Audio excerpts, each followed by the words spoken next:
नमस्कार दोस्तों, स्वागत है आपका सिविल्स एजुकेशन में। टेस्ट नंबर 10 हम लोगों को करना है, ठीक है। और 1 से 40 क्वेश्चंस करेंगे, ठीक है। आइए जल्दी से करते हैं। और हाँ, वीडियो को प्लीज़ 1.25x पर देखें, क्योंकि वीडियो की लेंथ लगभग 1 घंटे तक हो जाती है। आइए शुरू करते हैं। पहला क्वेश्चन देखिए, मैं इसको जूम कर ले रहा हूँ थोड़ा। पहला क्वेश्चन है, नागरिकता प्राप्त करने के तरीकों के बारे में हम लोगों को बताना है।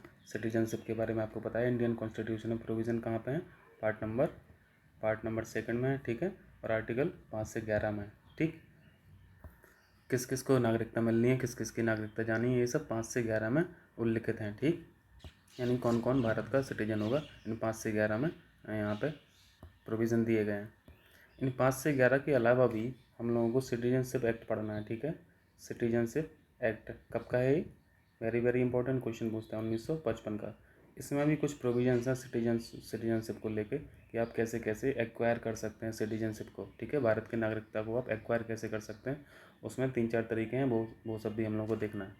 इस सिटीजनशिप एक्ट 1955 में जो तरीके दिए गए हैं एक्वायर करने के लिए सिटीजनशिप, ये 4 तरीके हैं। देखो ये देख लो जल्दी से। इसमें हम लोग अलग से डिटेल में इसको नहीं यहाँ पे चर्चा कर रहे हैं, बस जान लीजिए, यहाँ पे पॉइंट जान लीजिए।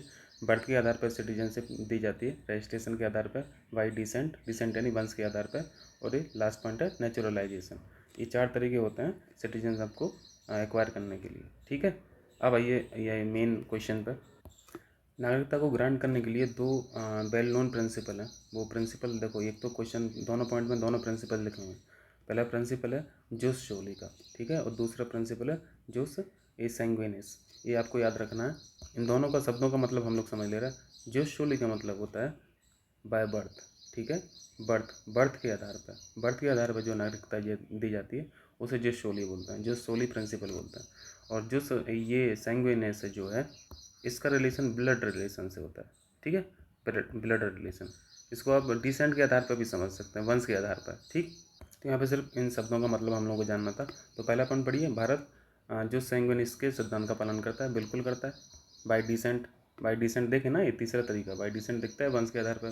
वंश का आधार ही तो ब्लड रिलेशन का है। और दूसरा पॉइंट देखिए, जो शोली जन्म से नागरिकता प्राप्त करने का सिद्धांत है, तो ये भी हम लोग फॉलो करते हैं, ठीक है। ये भी फॉलो करते हैं, पहला पॉइंट ही है, ठीक है। तो ये दोनों पॉइंट्स सही हैं, यानी सी ऑप्शन इसका करेक्ट हो जाएगा। और नागरिकता जो सब्जेक्ट है ना, वो यूनियन लिस्ट का सब्जेक्ट है, ठीक है। यूनियन लिस्ट का, यानी इस पे जो काम करेगी वो संसद करेगी। सारे अधिकार काम करने के किसके पास हैं, राइट्स किसके पास हैं, अधिकार किसके पास हैं, पार्लियामेंट के पास, ठीक है। चलिए सेकंड पॉइंट देखिए। सेकंड क्वेश्चन है, निम्नलिखित में से कौन सा प्रावधान भारतीय संविधान में 86th कॉन्स्टिट्यूशनल अमेंडमेंट एक्ट, यानी 86 के बारे में पूछ रहे हैं, CAA के बारे में पूछ रहे हैं। ये कब आया था, ये कब हुआ था संशोधन, 2002 में हुआ था। ये सेपरेटली भी याद रखना है, ठीक है, ईयर पूछता है। तो पूछ रहा है कि इस संविधान संशोधन के द्वारा कौन सा आर्टिकल जोड़ा गया, ठीक है। अब वो DPSP का है या फिर FR का है, फंडामेंटल राइट का है, ये हम लोग देख ले रहे हैं। तो ये बहुत फेमस कॉन्स्टिट्यूशनल अमेंडमेंट है, इसको तो याद होना चाहिए।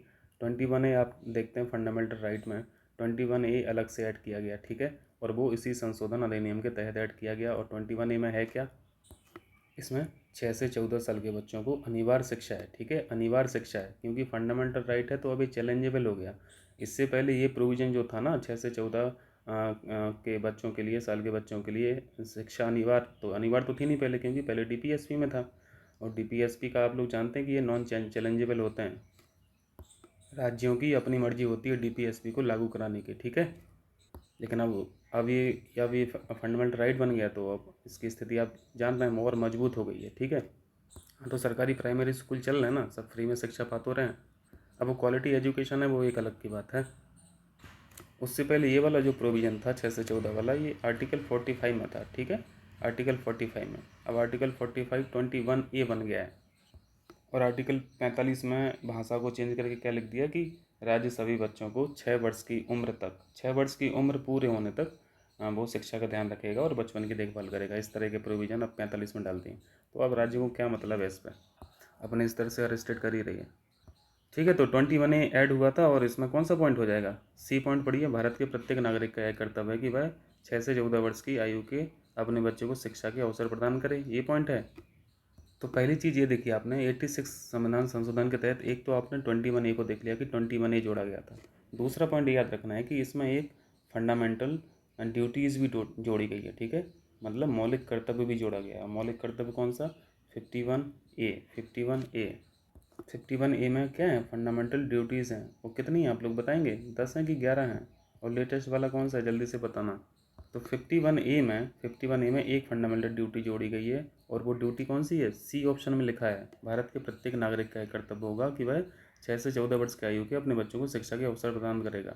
यानी आपने 86 से दो चीज़ें देख ली, एक तो 21A जोड़ा गया, 45 में चेंज किया गया, और 51A फंडामेंटल ड्यूटी को ऐड किया गया। ठीक है, तो फिलहाल इसका आंसर क्या है? सी है, क्योंकि बाकी और जो प्रोविज़न इससे चेंज हुए वो सब ऑप्शन में नहीं है। मतलब मुफ्त और अनिवार्य शिक्षा का प्रोविज़न नहीं है, लिखा तो है भी ऑप्शन में राज्य, लेकिन यहाँ पे 8 वर्ष तक के, तो ये फैक्ट गलत है। बाकी भाषा सही लिखी है, सभी बच्चों को मुफ्त और अनिवार्य शिक्षा प्रदान करेगा, तो पूरा वाक्य ठीक नहीं है। सी पॉइंट यहाँ पे ठीक है, फंडामेंटल ड्यूटीज़ वाला। चलिए आगे देखिए, तीसरा पॉइंट देखिए। तीसरा पॉइंट है एशिया का पहला गणतांत्रिक राज्य, यानी इंग्लिश में देख लीजिए, first Republican state of Asia पूछ रहा है, तो इस पर हम लोग कई बार चर्चा कर चुके हैं, जस्ट फैक्ट आप याद रख लीजिए। तो जो जो रिपब्लिक जो गणराज्य था वो कौन सा था? लिच्छवी था। ठीक है, लिच्छवी था। चलिए, पहला पूछा है, ठीक है, तो पहला लिच्छवी था। चलिए फोर्थ क्वेश्चन देखिए, ये मैचिंग का क्वेश्चन है, और इनको तो बार बार देखते रहेंगे तभी याद रहेगा, नहीं तो ये तो भूल जाते हैं। दीवान का मतलब विभाग होता है, ठीक है, दीवान अर्ज, अर्ज का मतलब होता है मिलिट्री। ठीक है, मिलिट्री, यानी ये सैन्य विभाग था, यानी ए का 4 हो जाएगा। यदि एक भी आता है तो काम बन जाता हमारा, क्योंकि देखो ए का 4 एक ही ऑप्शन में। ठीक है, तो इसका डी ऑप्शन हो गया, बाकी मिला लीजिए।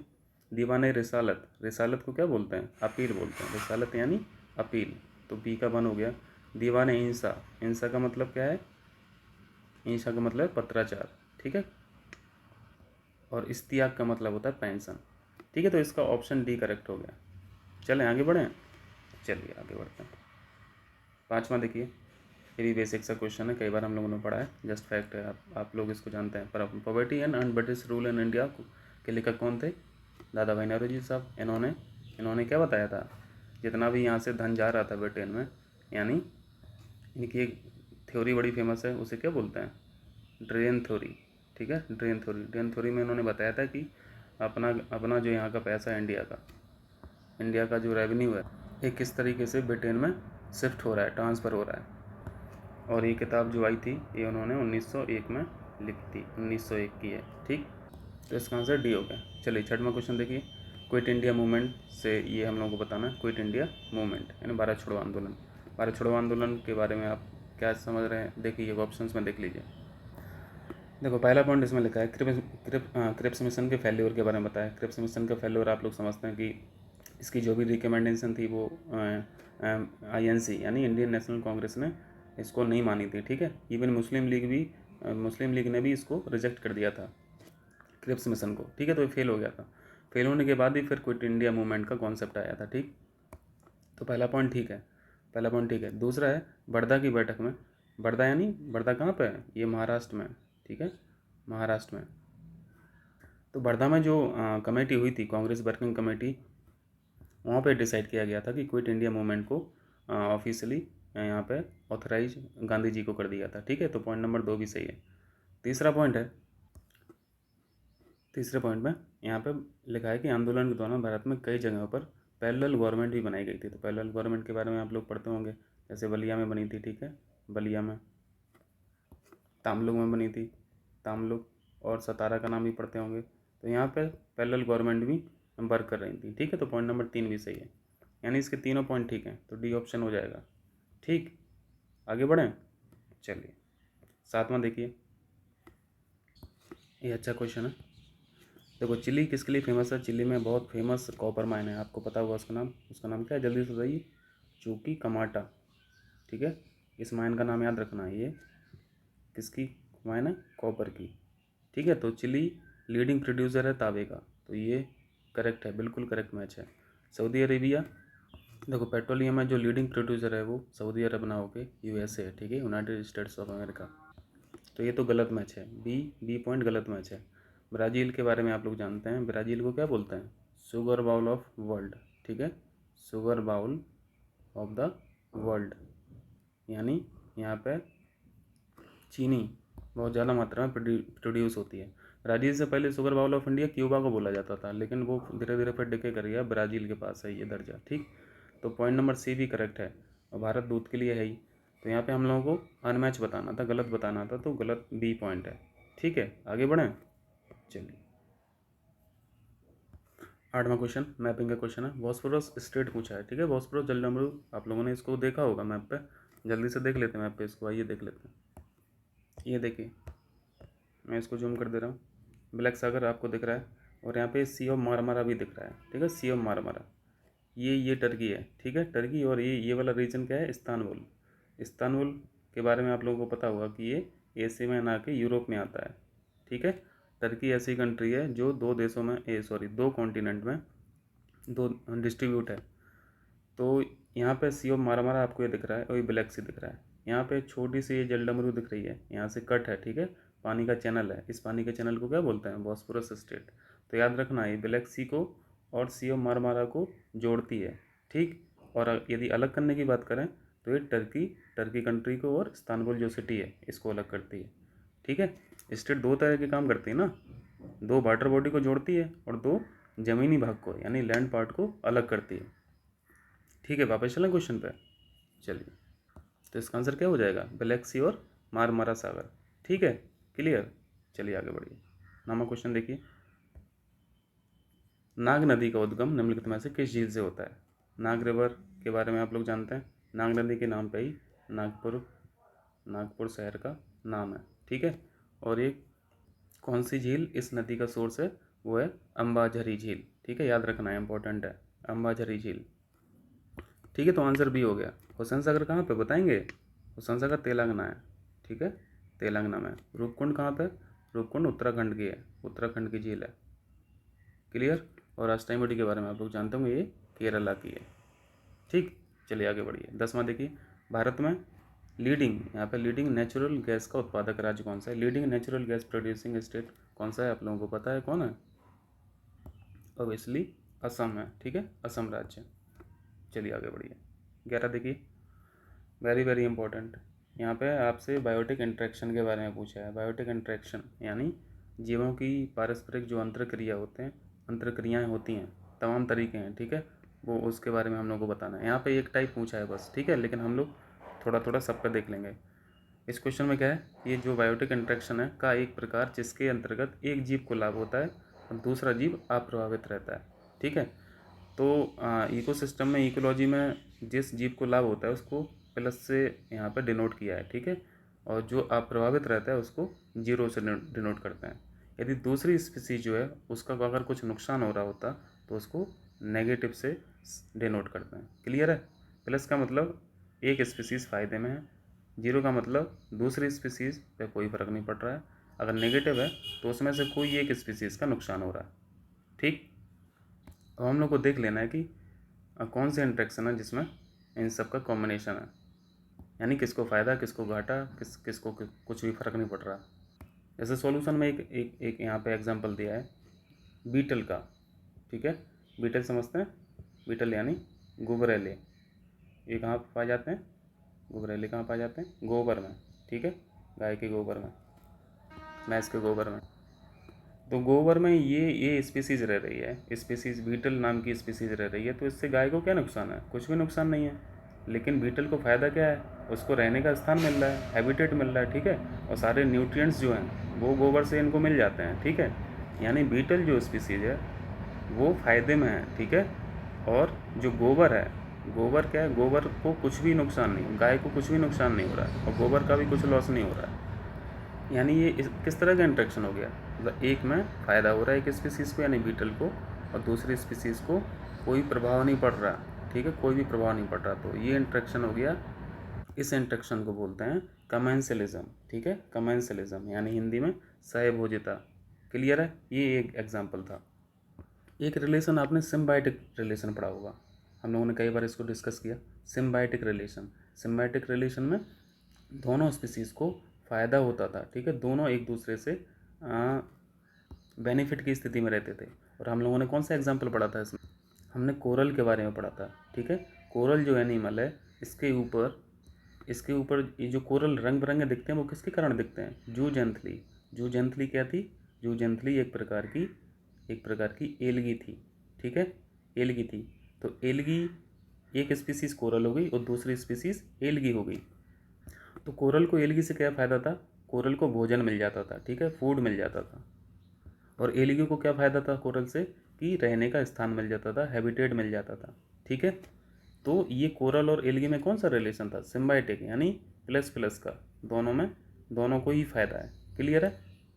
अगर हम दूसरा एग्जांपल लें लाइन का, शेर का और हिरन का, ठीक है। अब इसमें बताइए कि किसको फ़ायदा होगा, किसको घाटा होगा। और लाइन है क्या है? ये प्रीडेटर है, पता ना, प्रीडेटर, मांसाहारी। अब इन दोनों के एग्जाम्पल से आप क्लियर, आपके माइंड में पिक्चर आ गई होगी कि भाई इसमें तो सब कुछ फ़ायदा लाइन का ही है। लाइन तो चौपट कर देगा इनको 1 मिनट में, हिरन तो ख़त्म ही हो जाएगा, उसका तो एग्जिस्टेंस ही ख़त्म हो जाएगा। यानी लाइन जो स्पीसीज है, लाइन स्पीसीज वो हमेशा पॉजिटिव में रहेगी इस तरह का यदि इंटरेक्शन होगा, और हिरन ये ख़त्म हो जाएगा, ठीक है। तो इस तरह के बायोटिक इंटरेक्शन को बोलते हैं प्रीडेशन। याद रहेगा, प्रीडेशन हिंदी में इसको बोलते हैं परभक्षण, ठीक है, परभक्षण। ये कुछ तरह के ऐसे एग्जाम्पल्स हैं, तो आप और बाकी सब देख लेना, अब तो आसान है, ये कठिन नहीं है। इसी तरह का एक मिलता जुलता एक और इंटरेक्शन है, उसके बोलते हैं कंपटीशन। अब कंपटीशन से भी आप शब्द से समझ जा रहे होंगे कि कंपटीशन होगा, इसमें कंपटीशन होता है तो फिर दोनों को नुकसान होता है, ठीक। कंपटीशन में दोनों स्पीसीज़ को नुकसान होता है। जैसे हम एक सिंपल सा एग्जांपल लें, एक स्पीसीज़ है पाइथन, पाइथन यानी अजगर सांप, ठीक है। दूसरी स्पीसीज़ है हिरन को ही ले लो, ठीक है। अब आपको पता है कि पाइथन आराम से हिरन का शिकार कर लेता है और वो उसको निगल जाता है, ठीक है, पूरा सैलो कर जाता है। लेकिन सैलो करने में पाइथन को बहुत ज़्यादा मेहनत करनी पड़ती है। इवन उसके माउथ से ब्लड कंटिन्यू निकलता रहता है, जब वो हिरन को सैलो करता है, निकलता है, ठीक है। तो हिरन हिरन तो ख़त्म ही हो रहा है, तो एक स्पीसीज तो का नुकसान तो हो ही रहा, इसमें पाइथन का भी नुकसान हो रहा, क्योंकि उसको निगलने में बहुत ज़्यादा तकलीफ़ हो रही है। पाइथन का जो मुंह है वो कट जाता है, छिल जाता है, और उससे काफ़ी दिन तक वो फूड फिर इनटेक भी नहीं कर पाता, ठीक है। तो इसमें क्या हो रहा, ये कंपटीशन है, दोनों का नुकसान हो रहा। और भी तमाम एग्जांपल्स हैं, ठीक है। अब इस पर बहुत चर्चा हो गई, अब हम लोग आगे बढ़ते हैं। तो इसका आंसर क्या हो जाएगा? इस क्वेश्चन का आंसर तो सही हो जाता है। चलिए 12 क्वेश्चन देखिए, 12वां क्वेश्चन, ये किसके बारे में हम लोगों से जानना चाह रहे हैं? बायोस्फीयर रिजर्व के बारे में इन लोगों ने पूछा है। तो जल्दी से देख लीजिए, इसमें ट्रांजिशन जोन कौन से होते हैं, बफर जोन कौन से होते हैं, कोर एरिया कौन से होते हैं, ठीक। आइए जल्दी से फिगर से ही समझ लेते हैं, कठिन नहीं है, तो आसान है क्वेश्चन। इस फिगर को देखिए, देखो एक आपको एक बड़ा सा एरिया दिख रहा है, ये कोई बायोस्फीयर रिजर्व है, ठीक है, बायोस्फीयर रिजर्व है। अब इसमें क्या क्या आपको एरिया दिख रहा है? इसके अंदर एक आपको ये फिगर दिख रहा है, ये क्या है? ये बफर जोन है, ठीक है। यानी ये जो क्षेत्र दिख रहा है, ये जो क्षेत्र दिख रहा है, ये ट्रांजिशन जोन है, ठीक। अंदर वाला जो हिस्सा दिख रहा, ये इसको बोलते हैं बफर जोन, क्लियर है। और इसके अंदर जो आपको दिख रहा, ये है कोर एरिया, कोर एरिया। यहाँ पे सारी एक्टिविटी रिस्ट्रिक्ट रहती हैं, ठीक है, कोई भी एक्टिविटी अलाउ नहीं होती है। यानी सबसे अंदर का जो भाग है उसे बोलते हैं कोर एरिया, ठीक है। उसके बाहर का जो एरिया है वो बफर जोन हो गया, वो सबसे बाहर का एरिया ट्रांजिशन जोन, ठीक। बफर जोन में कुछ हद तक टूरिज्म अलाउ होता है, ठीक है, कुछ हद तक, लेकिन कोर में कुछ भी अलाउ नहीं होता है। और ट्रांजिशन जोन में, ये ट्रांजिशन जोन दिख रहा है, यहाँ तो ह्यूमन सेटलमेंट ही होता है, ठीक है, लोगों की बस्तियाँ रहती हैं, लोग वास करते हैं, ठीक है, ह्यूमन सेटलमेंट ही होता है यहाँ पर। चलिए आगे बढ़ते हैं क्वेश्चन पर। ये जो आपको कोर एरिया दिख रहा है, ये कोर एरिया, इसमें बस एक ही चीज़ अलाउ होती है, वही रिसर्च, ठीक है, रिसर्च, रिसर्च, ठीक है। चलिए तो फिर जल्दी से फटाफट क्वेश्चन कर लीजिए। ये ट्रांजिशन जोन पूछ रहे हैं, ट्रांजिशन जोन क्रोड क्षेत्र और बर्फ़ बोल रहा हूँ, बफर क्षेत्र के बीच का क्षेत्र होता है, बीच का थोड़ी ना होता है भाई, ट्रांजिशन जोन तो सबसे बाहर का था ना, बीच का क्षेत्र तो बफर जोन होता है। तो पॉइंट नंबर 1 गलत है। पॉइंट नंबर 2 में 2 पढ़िए, क्रोड क्षेत्र यानी कोर एरिया जो है, कोर जोन जो है, यहाँ पे रिसर्च एक्टिविटी अलाउड है, ठीक है, बस रिसर्च अलाउड है, बाकी कुछ भी नहीं। तो पॉइंट नंबर 2 सही है। पॉइंट नंबर 3 पढ़िए, बफर क्षेत्र यानी बीच वाला जो क्षेत्र है, पूर्ण रूप से आबादित, या इंग्लिश में पढ़ लीजिए अनडिस्टर्ब्ड। तो ये पॉइंट गलत है, ठीक है। बफर जोन में कुछ हद तक हम लोगों ने क्या सीखा, कुछ हद तक टूरिज़्म अलाउ होता है, ठीक है, कुछ हद तक टूरिज़्म अलाउ होता है। तो पॉइंट नंबर 3 भी गलत है। चलिए, तो इसका केवल एक ही पॉइंट ठीक है, केवल 2। चलिए आगे बढ़िए। 13 देखिए, निम्नलिखित में से कौन अन्य देशों के साथ व्यापार करने में बाधा हो सकता है। अब देखो, आत्मनिर्भर भारत और मेक इन इंडिया ये सब प्रोग्राम चल रहे हैं इंडिया में, तो ये सब चल किस लिए रहे हैं? यहाँ घरेलू जो इंडस्ट्रीज हैं इन्हीं को प्रमोट करने के लिए ना। हमें बाहर की हेल्प क्यों लेनी पड़ रही है? हम इम्पोर्ट करें क्यों? ठीक है, हम इम्पोर्ट करेंगे नहीं, सारा कुछ करेंगे एक्सपोर्ट करेंगे, मतलब ज़्यादा से ज़्यादा मुनाफा में रहेंगे और प्रमोशन रहेगा हमारे खुद के घरेलू कारखानों का, कंपनियों का। तो इस तरह का जब स्ट्रेटजी रहेगा तो फिर बाकी देश जो हैं वो थोड़ा सा हमारे साथ बिजनेस करने को अवॉइड करेंगे ना। इस तरह की पॉलिसीज़ को संरक्षणवादी बोलते हैं, ठीक है, संरक्षणवादी नीतियाँ। संरक्षणवादी नीतियाँ, संरक्षण दे रहे हैं हम किसको? अपने अपने घर को संरक्षण दे रहे हैं। हमारे घर पे जो कारीगर लोग हैं, कारखाने हैं, कंपनियां हैं, ठीक है। तो मेक इन इंडिया ये सब प्रॉब्लम कर सकती है। वोकल फॉर लोकल, आयात लाइसेंस दिखाना, ये सब क्या है? ये सब इसी के तहत आती हैं, ठीक है। तो इसके चारों ऑप्शन हो जाएंगे, ठीक है। आगे बढ़ें।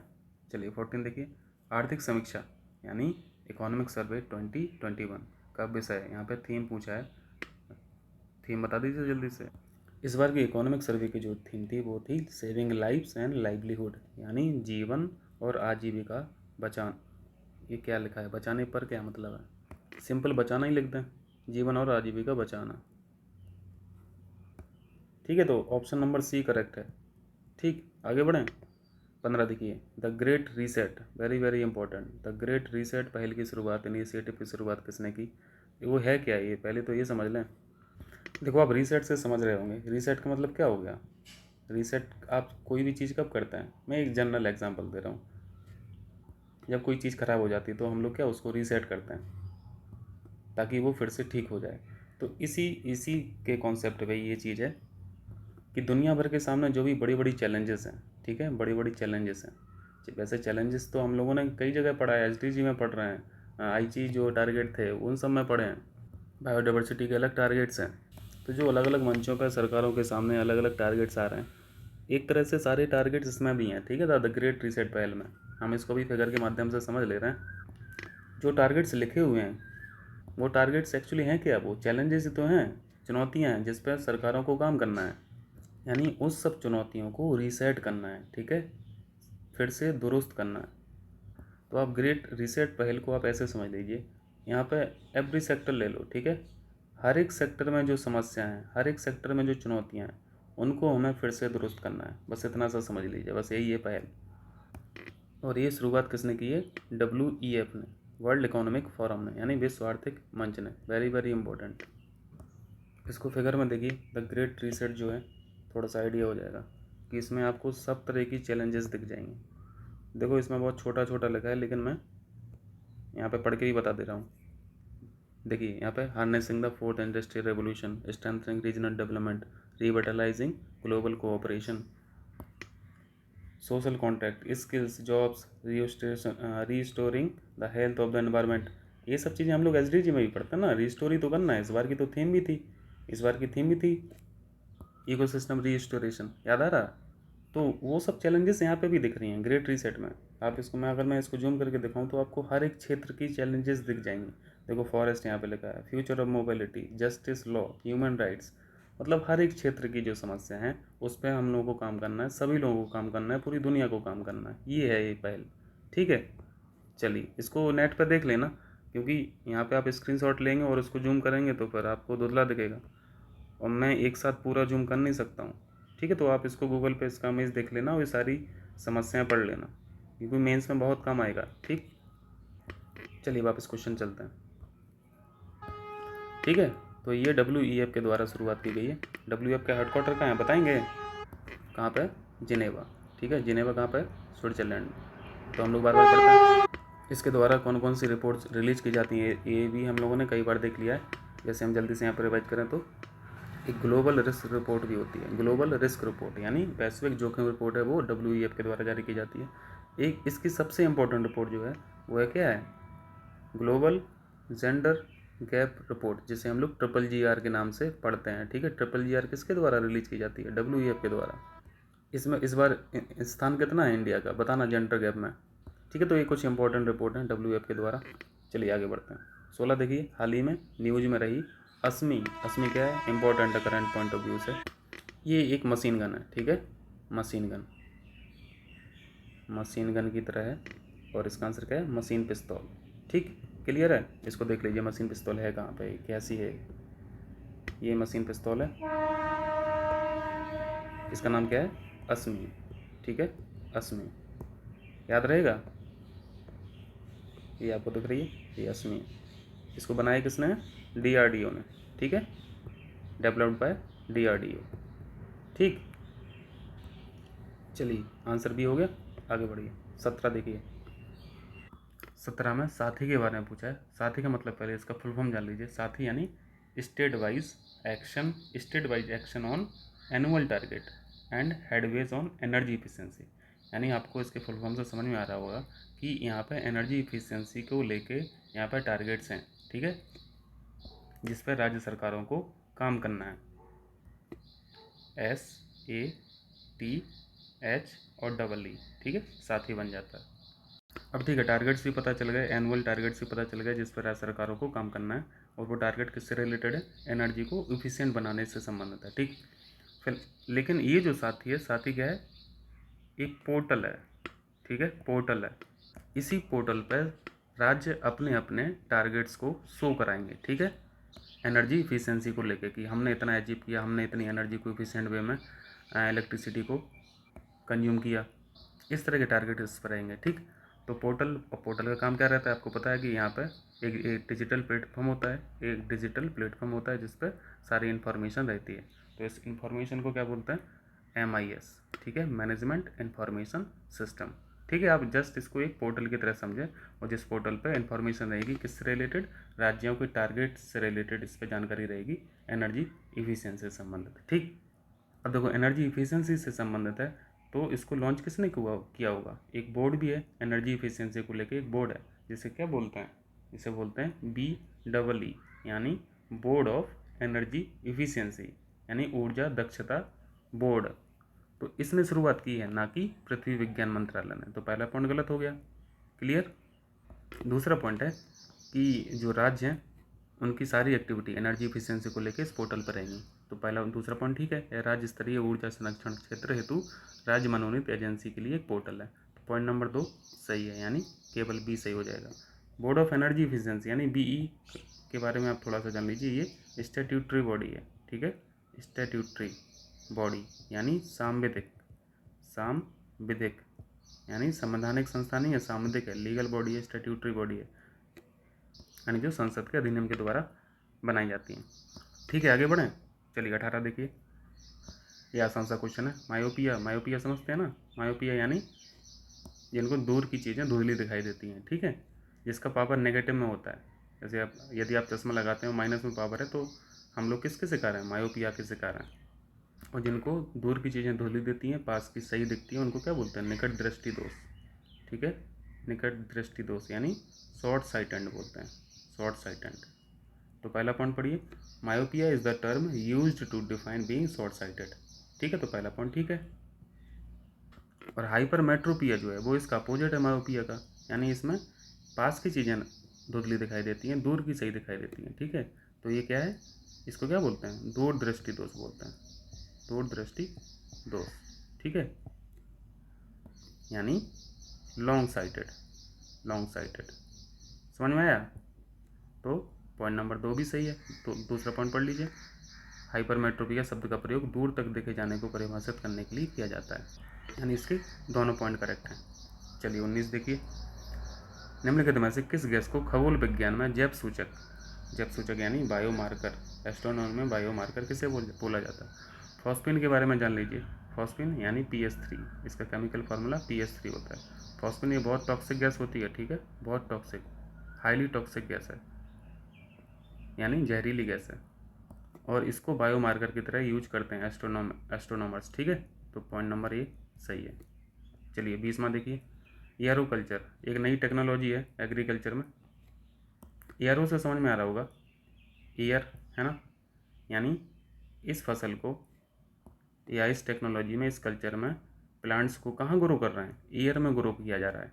यानी उसकी जो रूट्स हैं वो हवा में रहेंगी, एयर में रहेंगी, मिट्टी की ज़रूरत नहीं है, ठीक है, मिट्टी की ज़रूरत नहीं है। लेकिन मिट्टी की ज़रूरत नहीं है ऐसी तो बहुत सारे कल्चर होते हैं, जैसे आपने हाइड्रोपोनिक्स भी पढ़ा होगा।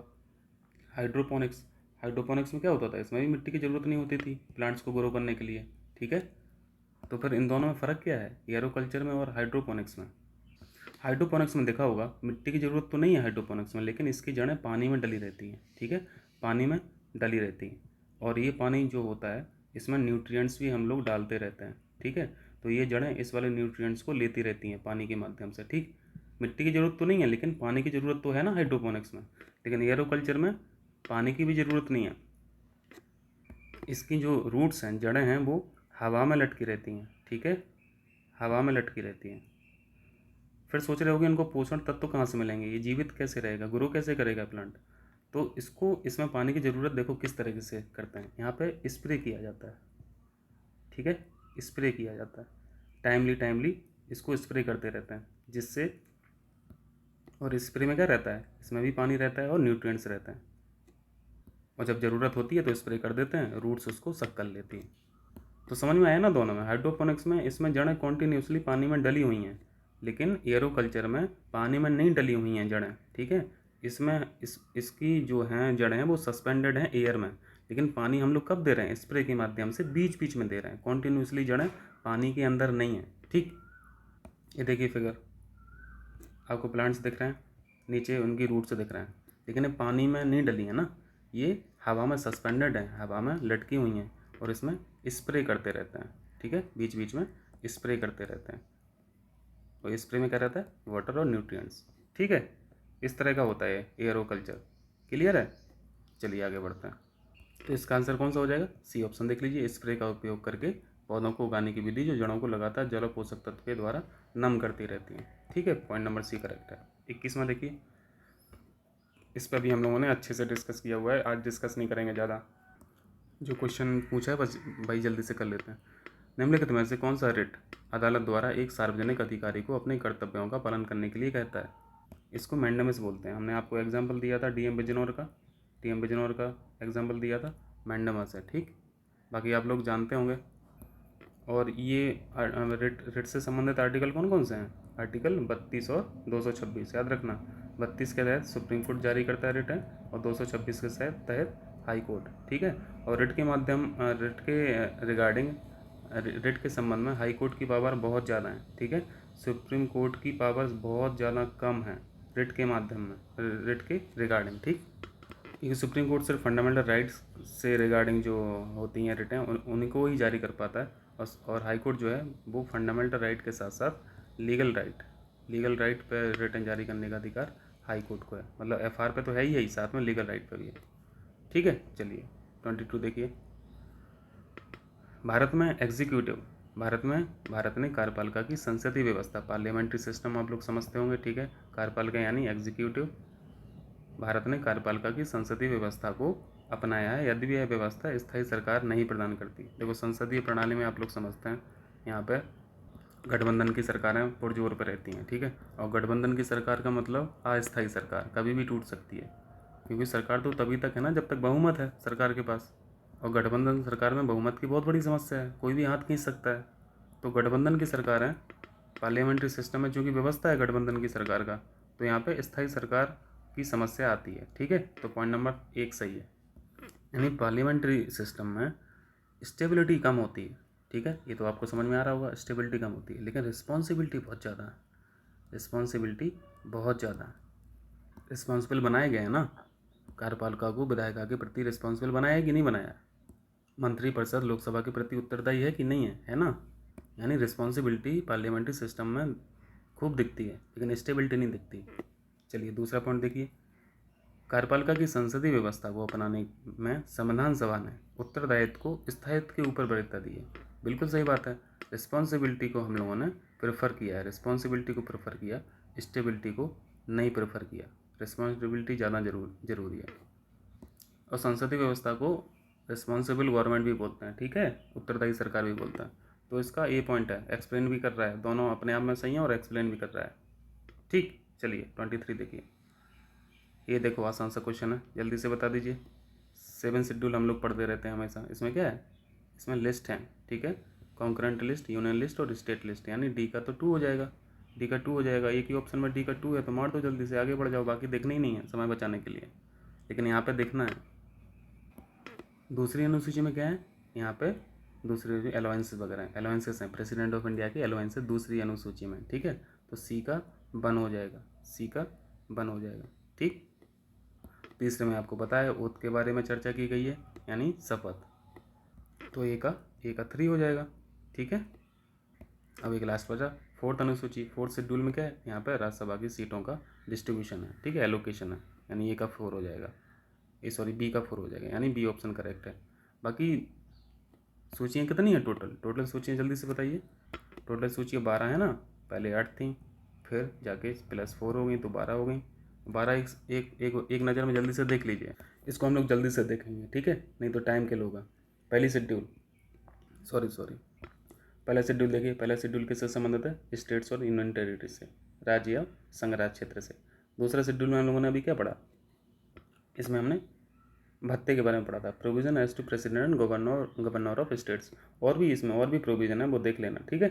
तीसरा शेड्यूल देखिए, तीसरे शेड्यूल में हम लोगों ने शपथ पढ़ा था, ओथ और परमिशन, ठीक है। 4th शेड्यूल में क्या पढ़ा था, हम लोगों ने डिस्ट्रीब्यूशन देखा था, राज्यसभा सीटों का एलोकेशन देखा था, ठीक है। 5th शेड्यूल में जल्दी से देख लीजिए, provision as to administration and control of schedule area और शेड्यूल ट्राइब, यानी अनुसूचित क्षेत्र और अनुसूचित जनजाति के बारे में प्रावधान है, क्लियर है। 5वें और 6वें में थोड़ा सा डिफरेंस याद रखना। 5वें में भी शेड्यूल एरिया और शेड्यूल ट्राइब के बारे में चर्चा की है।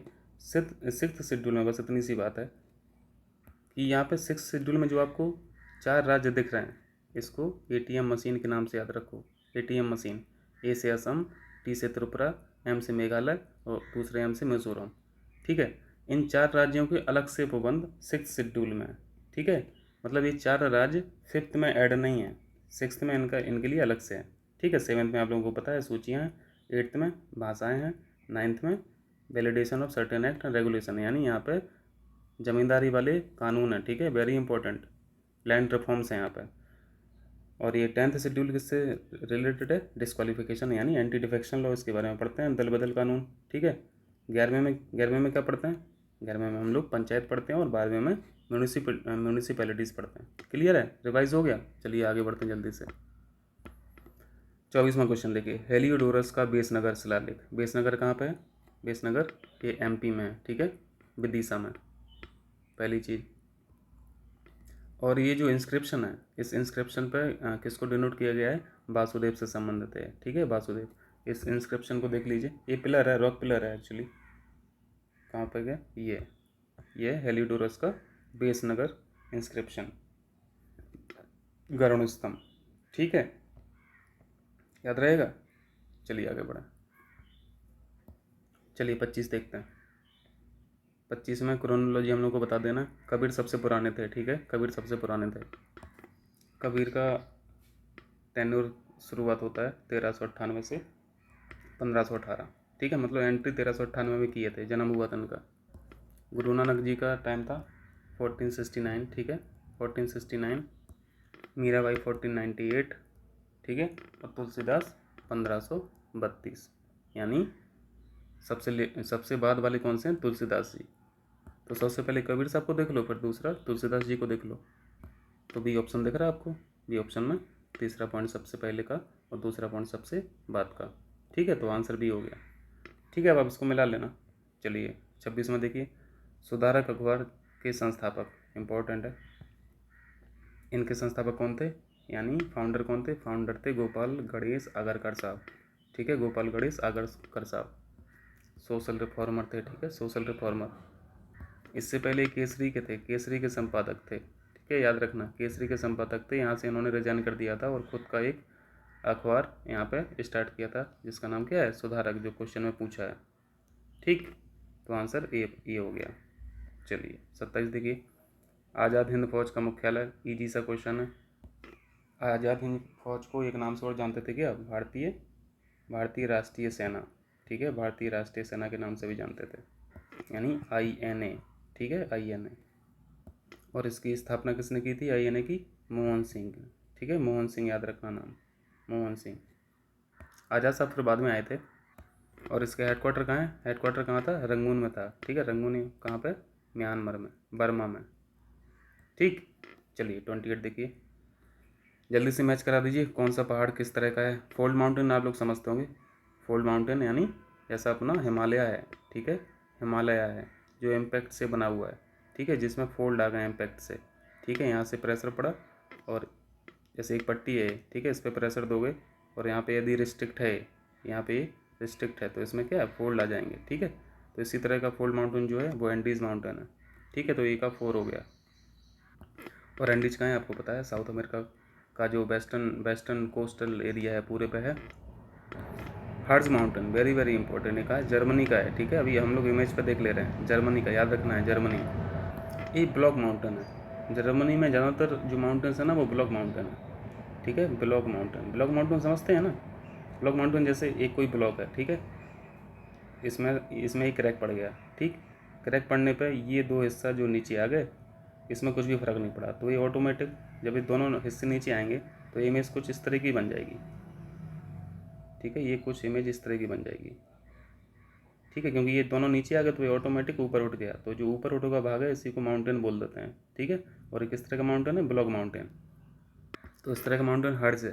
ठीक है, तो ये इसका बी का 1 हो जाएगा, यानी ए का 4 और बी का 1। माउंट पिनाटुबो, माउंट पिनाटुबो ये कहाँ है, फिलीपींस का है, याद रखना है इसको, फिलीपींस, फिलीपींस का है। और ये हाईली एक्टिव वोल्केनो है। ठीक है, एक्टिव वोल्केनो है, ज्वालामुखी पर्वत। सबसे इसमें इम्पोर्टेंट चीज़ ये है कि इसके माउंटेन, ये जो माउंटेन है, माउंटेन का जो ऊपरी हिस्सा होता है इसमें एक बड़ा सा क्रेटर बना है जिसमें पानी भरा हुआ है। ठीक है, क्रेटर वाला माउंटेन है, क्रेटर वाली ये ज्वालामुखी पर्वत है। ठीक है, याद रहेगा। मेसास, मेसास का मतलब होता है टेबल। ठीक है, टेबल के आकार के जो पहाड़ होते हैं उनको बोलते हैं मेसास। और ये ज़्यादातर कहाँ पे, कैलिफोर्निया में हैं। अब इनको देखोगे तो ये पठार की तरह लगते हैं, बिल्कुल टेबल के आकार के, सपाट। ठीक है, फ्लैटन, जैसे फ्लैटन माउंटेन बोलते हैं इनको, क्या बोलते हैं, फ्लैट माउंटेन बोलते हैं। ठीक है, तो ये अवशिष्ट माउंटेन्स हैं, रेजिडुअल माउंटेन्स। जैसे अपना अरावली माउंटेन है, लेकिन अरावली फ्लैटन नहीं है। ठीक है, फ्लैट नहीं है, टेबल की तरह नहीं है। तो ये मैच हो गया, तो इसका आंसर बी है। ठीक है, अब इसको हम लोग इमेज पे देख लेते हैं जल्दी से। पहले तो ये इसको देख लो, जर्मनी में आपने कौन सा माउंटेन पढ़ा, हर्ज माउंटेन। ये लोकेशन दिख रही है, हर्ज माउंटेन। और इसके बारे में क्या पढ़ा आपने, ये ब्लॉक माउंटेन है। ठीक है, ब्लॉक माउंटेन। चलिए दूसरा, दूसरा इमेज देखिए, इस इमेज को देखिए, ये आपको कैसे दिख रहे हैं, टेबल के आकार के दिख रहे हैं, बिल्कुल फ्लैट। ठीक है, वो फ्लैट आकार के कौन से थे, इनको मेसास बोलते हैं। ठीक है, मेसास, क्लियर। चलिए दूसरा देखिए, इसके बारे में हम लोगों ने बताया था, हम लोगों ने एक माउंटेन अभी पढ़ा जस्ट, जिसके जिसके माउथ पे एक बहुत बड़ा सा क्रेटर है और उसमें एक पानी भरा है, यानी ये झील झील झील बन गई है वहाँ पे। और ये कौन सा माउंटेन था, ये वाला यही है। ठीक है, ये वाला यही है, ऊपर वाला। और ये था माउंट पिनाटोबो, पिनाटोबो कहाँ पे है, फिलीपींस में, फिलीपींस। ठीक है, याद रहेगा, क्रेटर वाला जो माउंटेन है वो पिनाटोबो है। चलिए वापस क्वेश्चन पर चलते हैं। 29 देखिए, ये भी आसान सा क्वेश्चन है। गेहूं का प्रोडक्शन बता दीजिए, कहाँ पे सबसे ज़्यादा है, कहाँ पे कम है, बढ़ता हुआ क्रम बताना है। ठीक है, तो सबसे ज़्यादा उत्पादन कहाँ पे हो रहा है, गेहूं के बारे में आप लोग पढ़ते होंगे कि गेहूं में तो भैया यूपी है। ठीक है, प्रोडक्शन के मामले में यूपी है, तो सबसे ज़्यादा बढ़ता हुआ क्रम बताना है और सबसे लास्ट में यूपी दिख रहा है, तो ये दो ही ऑप्शन दिख रहे हैं। ठीक, और हरियाणा है ही कितना बड़ा, कितना करेगा। देखो प्रोडक्टिविटी नहीं पूछा है यहाँ पे प्रोडक्शन पूछा है। प्रोडक्टिविटी अगर पूछता तो डेटा चेंज हो जाता, प्रोडक्टिविटी में फिर पंजाब पहले हो जाता। ठीक, तो सबसे कम प्रोडक्शन में हरियाणा, फिर मध्य प्रदेश, फिर पंजाब, फिर उत्तर प्रदेश। ठीक है, तो बी ऑप्शन इसका करेक्ट है। क्लियर है, चलिए आगे बढ़ते हैं। 30 क्वेश्चन देखिए, ईस्टर्न पूर्वी तट पर ये बता दीजिए कौन कौन से पोर्ट हैं, तूतीकोरन, उडुपी, नेल्लौर, विशाखापट्टनम। पूर्वी तट पूछा है, पूर्वी तट यानी ये वाला तट। ठीक है, ये वाला तट, तो यहाँ पे विशाखापट्टनम तो आई ऑब्वियसली, यहाँ पे विशाखापट्टनम होगा। तूतीकोरन याद आ रहा, तूतीकोरन भी है। नेल्लौर याद आ रहा, आंध्र प्रदेश में नेल्लौर भी है। अब उडुपी को देख लीजिए, तो हम लोग इसको फिगर पे देख लेते हैं ना, ऐसे थोड़ी ना याद रहेगा, लेकिन ये इंपॉर्टेंट है, इसको मैप पे ज़रूर देखते रहा कीजिए, कहाँ गया, मैप पड़ा है कोई? हाँ, इसको देखिए मैं जूम करके दिखा रहा हूँ। देखो विशाखापट्टनम दिख रहा, ये पूर्वी तट है, ठीक है, पहला मैच कर गया। और कौन सा दिख रहा था? नेल्लोर दिख रहा था। नेल्लोर कहाँ पे? आंध्र प्रदेश में, ये भी पूर्वी तट पे है, यह भी ईस्टर्न कोस्ट है, ठीक। और ऑप्शन दिख रहा कोई? तूतीकोरन दिख रहा था, ये तूतीकोरन कहाँ पे? तमिलनाडु में, ये भी ईस्ट कोस्ट पे है, पूर्वी तट पे है। चौथा ऑप्शन जो था उडुपी, उडुपी कहाँ पे? कर्नाटक में है। तो आइए कर्नाटक पे चलते हैं, ये है कर्नाटक। कर्नाटक में उडुपी दिख रहा, ये आपको उडुपी दिख रहा, ठीक है। तो ये तो वेस्टर्न, ये तो पश्चिमी तट पे है, ठीक है, ये पश्चिमी तट पे आ गया। तो ये क्वेश्चन, ये पॉइंट गलत हो गया, ठीक। वापस चलें क्वेश्चन पे, आइए। तो उडुपी कहाँ पे हम लोगों ने पढ़ लिया? कर्नाटक में। विशाखापट्टनम कहाँ पे पड़ी है? आंध्र प्रदेश में पड़ा। नेल्लोर कहाँ पड़ा? आंध्र प्रदेश में पड़ा। तूतीकोरन कहाँ पड़ा? तमिलनाडु में पड़ा। उडुपी कर्नाटक में पड़ा। तो एक पॉइंट नंबर 4 गलत है, केवल 1 2 3 सही है, जो पूर्वी तट पर है। चलिए 31 देखिए, ये सेक्रेड ग्रुप्स पूछ रहे हैं, यानी पवित्र वृक्ष जो होते हैं उनका स्थानीय नाम क्या क्या है। देखो बुग्याल, बुग्याल कहाँ पे है? उत्तराखंड में, very very important, very very important. ये घास के मैदान है, ठीक है, घास के मैदान है, ये घास के मैदान।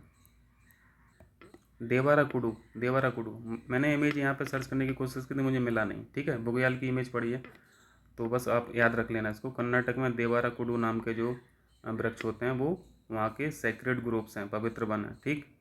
और देवराकुडू कहाँ के? कर्नाटक के, तो ये सही मैच है। उत्तराखंड भी सही मैच है, बुग्याल घास के मैदान उत्तराखंड में पाए जाते हैं।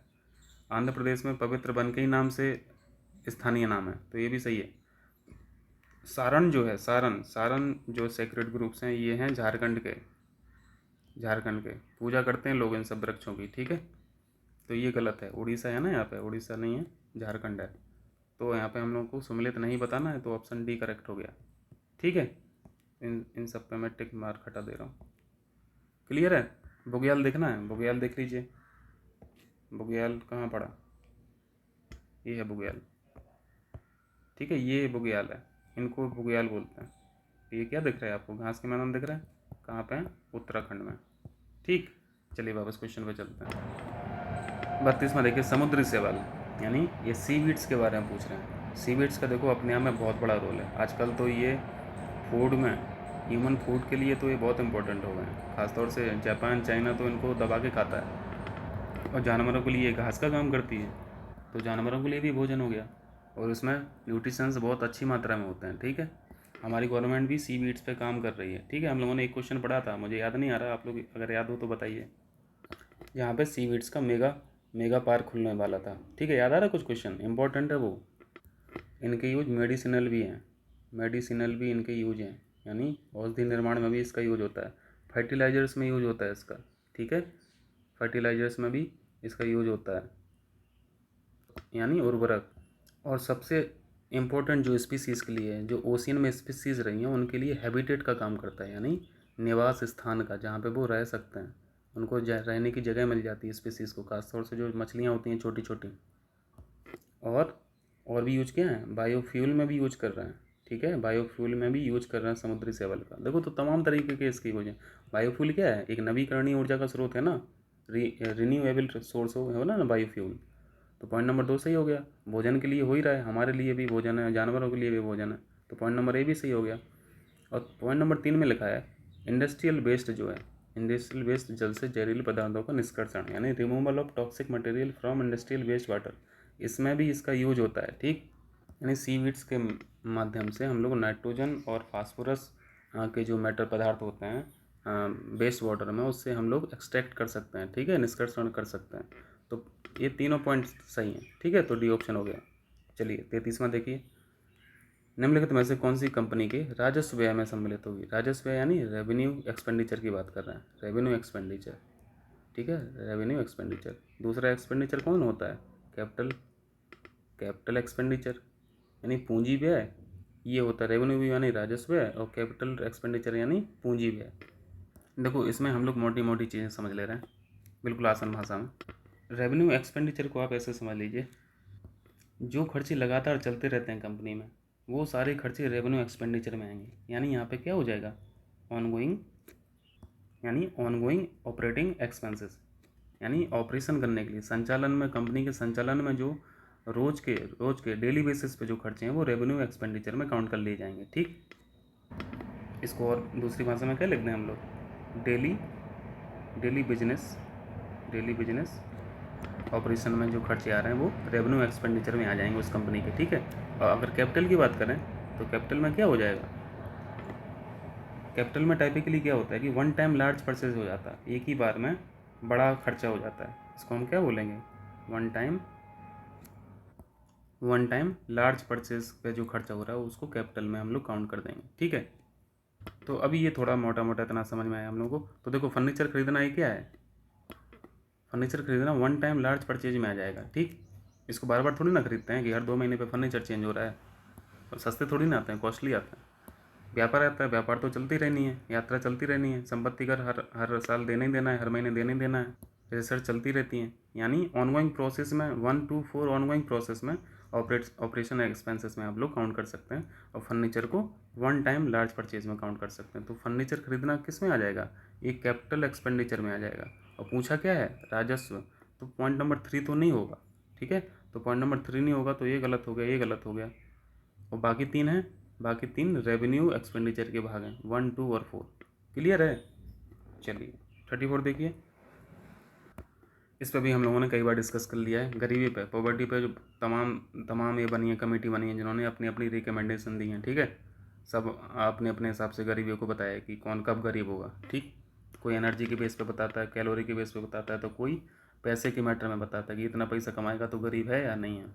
वो हम लोग एक बार डिस्कस कर चुके हैं, तो अभी ये चर्चा नहीं करेंगे। लकड़वाला समिति ऑब्वियसली ये क्या है, पॉवर्टी की कमेटी थी। ठीक है, गरीबी को इन्होंने डिफाइन किया था।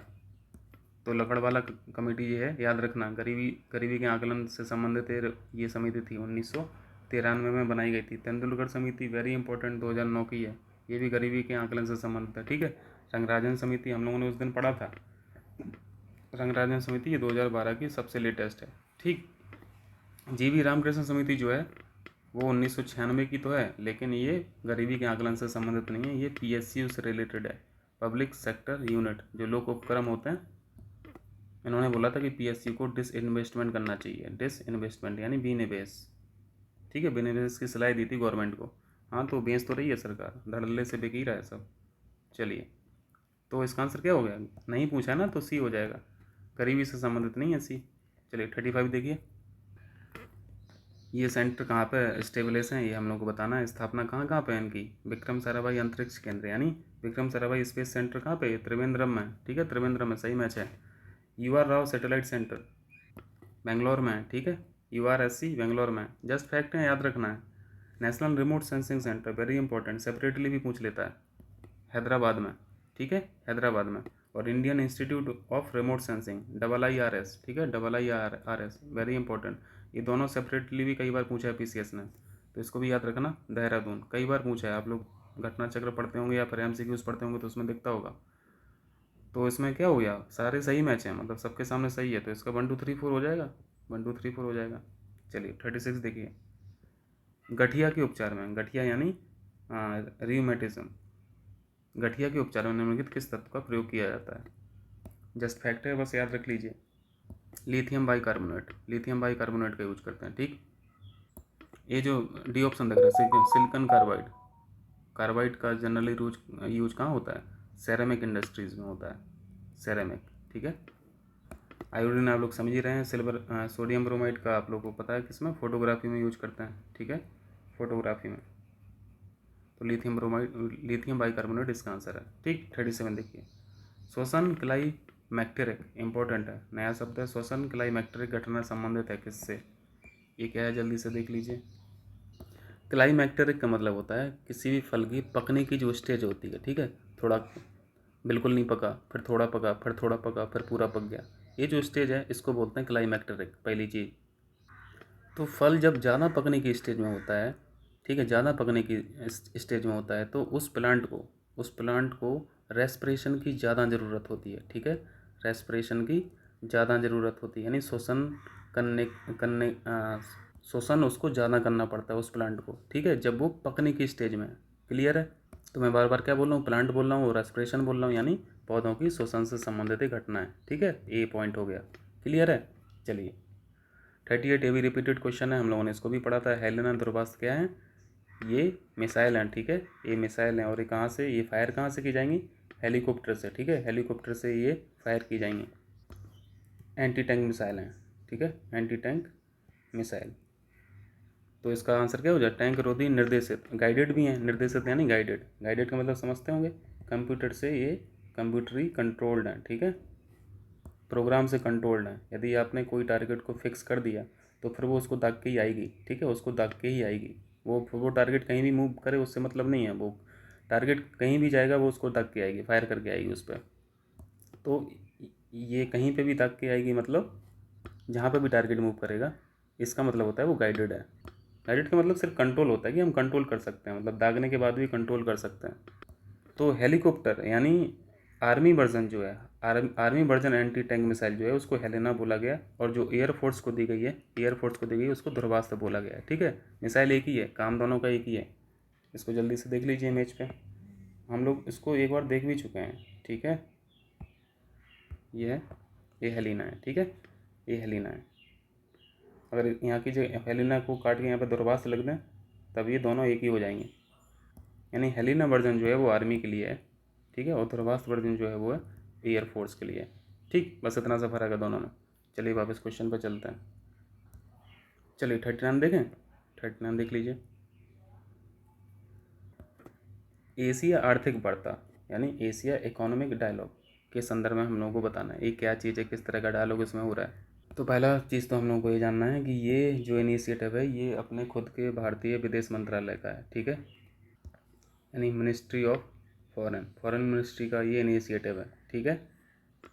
और इस डायलॉग में नॉर्मली क्या होता है, इसमें ट्रेड और फाइनेंस की बात होती है, ठीक है, ट्रेड प्लस फाइनेंस से संबंधित है चर्चा होती है, ठीक। और ये 5वीं बार हो रहा है, ये ऑर्गेनाइज 5वीं बार हुआ, ठीक है। तो यह भारत का फ्लैगशिप भू आर्थिक सम्मेलन है, ये पॉइंट ठीक है। दूसरा पॉइंट है ये इसका 5वां संस्करण था, ये भी ठीक है। इंपॉर्टेंट ये है कि मिनिस्ट्री ऑफ फाइनेंस फॉरेन विदेश मंत्रालय की ये इनिशिएटिव है, ठीक है। तो इसके दोनों आंसर हो गए, क्लियर। चलिए 40 देखिए। 21 को हरी झंडी दिखाकर रवाना किए गए पूर्णतः महिला चालक, वेरी इंपॉर्टेंट, ठीक है। इसमें जो क्रू मेंबर हैं वो सारी की सारी फीमेल हैं, महिला हैं, ठीक। द्वारा संचालित अपनी तरह के पहले मालवाहक जहाज, मालवाहक जहाज को क्या बोलते हैं? कार्गो शिप बोलते हैं, ठीक है, कार्गो शिप। जैसे अभी एक कार्गो शिप वहाँ पर रेड सी में सुएज नहर में फंस गया था ना, याद आ रहा? उसका नाम क्या था, बताएंगे? उसका नाम बताइए कमेंट करके, ठीक। इंपॉर्टेंट है वो क्वेश्चन। लगभग 1 आध महीने वो फंसा रहा वहाँ पर, और पूरा ट्रैफिक, पूरा ट्रेड डिस्टर्ब हो गया था। तो ये जो मालवाहक जहाज है इसका नाम क्या है? MT Swarnakrishna, very very important. Important किसकी वजह से? इसके वजह से कि पूर्णतः महिला चालक दल इसको ऑपरेट कर रहा है, ठीक है। तो MT स्वर्णकृष्णा, इसकी इमेज पड़ी हो तो देख लीजिए जल्दी से, कहाँ गई है, ये देखिए, INS स्वर्णकृष्णा, याद रहेगा। ये मालवाहक जहाज है, कार्गो शिप है, और ये सारी की सारी क्या है? महिला क्रू है, ठीक है, महिला क्रू है, ठीक है, मालवाहक जहाज, याद रहेगा। बहुत इंपॉर्टेंट क्वेश्चन है, ठीक है। 8 मार्च को सेलिब्रेट किया गया था इसके माध्यम से, ठीक। 8 मार्च को क्या होता है आपको पता है? महिला दिवस, ठीक है, महिला दिवस होता ना, इसी के ट्रिब्यूट में ये ऐसा किया गया। चलिए तो फिर ये आज का था, और कल डिस्कस करेंगे हम लोग आगे के क्वेश्चन, ठीक है। यानी आज कितने हो गए? आज तो 40 हुए ना, 41 से 80 कर लेंगे, ठीक। चलिए बहुत बहुत धन्यवाद आप लोगों का।